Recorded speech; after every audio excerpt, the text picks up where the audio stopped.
Bomberman for the NES was released in Japan on December 20th, 1985, and later for the US in 1987. This game is what kicked the franchise off into what it is now.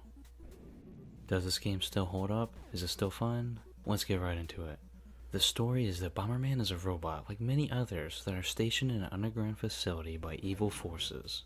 For Bomberman, this was a miserable life to live. One day he heard a rumor that if any robot were to escape this facility, then they could become human. Bomberman would risk anything to escape. The evil forces were alerted by Bomberman's betrayal and escape, and set out after him. Can Bomberman actually make it to the surface? And is this rumor actually true? In this game, you play as Bomberman, or White Bomber. His abilities are that he can lay down bombs to blow up soft blocks and enemies. Throughout this underground compound, Bomberman will come across a multitude of power-ups, one per level. Each power-up can either increase the amount of bombs he can place at once or increase his speed, or how about blast radius.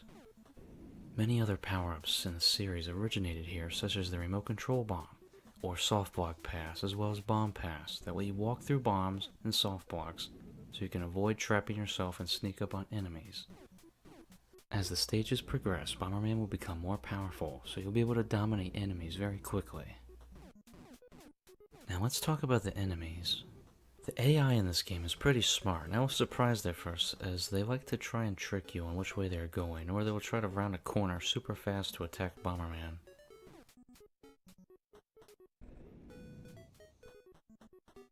Speaking of which, Bomberman can only take one hit and then he's dead. You can pick up Invincibility Power-Ups scattered in some levels like I said before, but there's only one item per stage, so you don't know which one you'll get.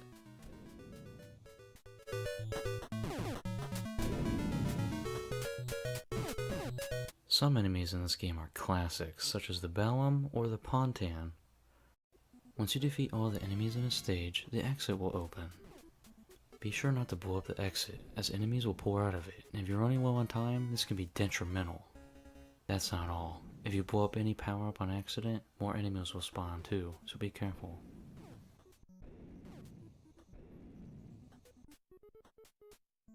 Now let's talk about the music. The main track that plays throughout the game is very catchy and I love it. It's classic.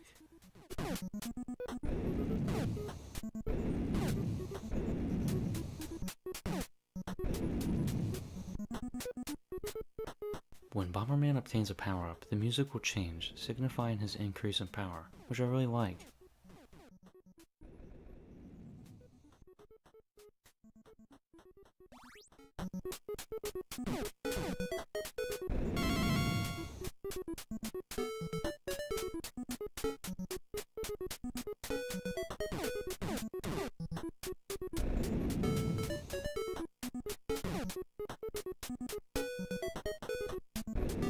Music will also change if you grab an invincibility power-up as well.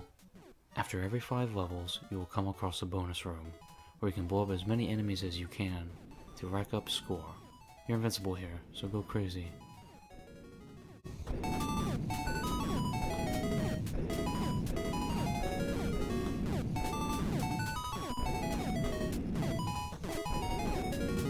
Each level in this game can look identical, but with the soft blocks, they're always randomized.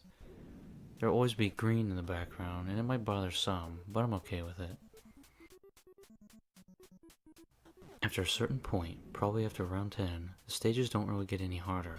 It's just a matter of you have the endurance to get to the end of the game.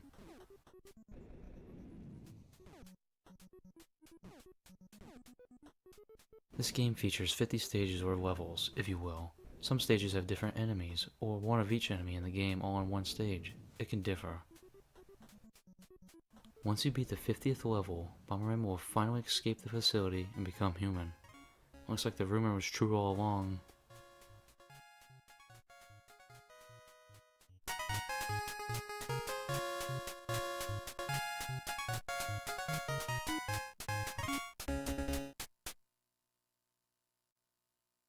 After you watch the ending cutscene, you will be able to resume playing the game.